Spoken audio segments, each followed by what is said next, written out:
I'm Dr. Tom Bonnickson, Professor Emeritus of Forest Science, and I'm standing in what used to be a forest, but now it's a brush field. What happened? Well, there was a fire here.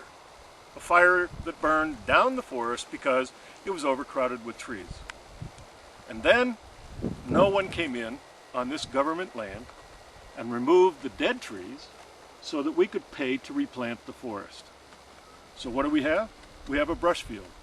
And we have millions of acres that look like this throughout the western United States on government land because we are blocked from removing the dead trees and using the money to plant a new forest.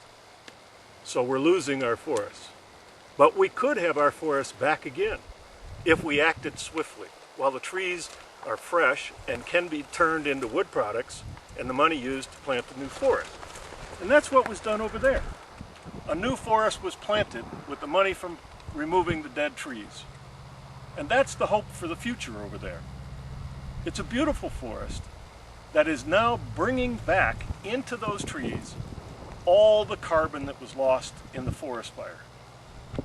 But over here, all that carbon that was sent into the atmosphere by the fire is still lost.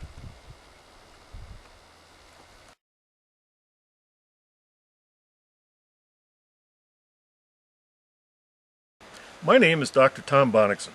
I'm Professor Emeritus of Forest Science. Now, we all love big trees. And we all want big trees in our forests.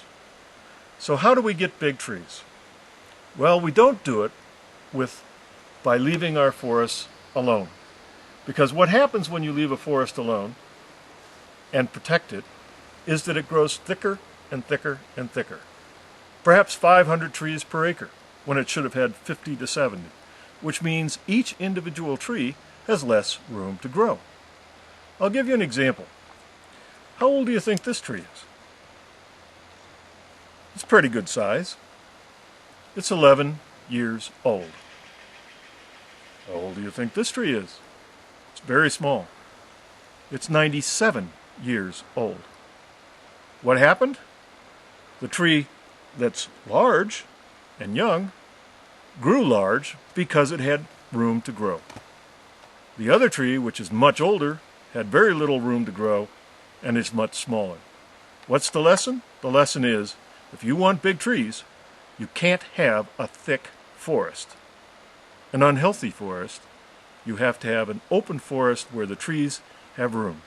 And so what do we do to make sure that our forests stay healthy and open and we get the big trees we all want? It's easy. We thin the forest.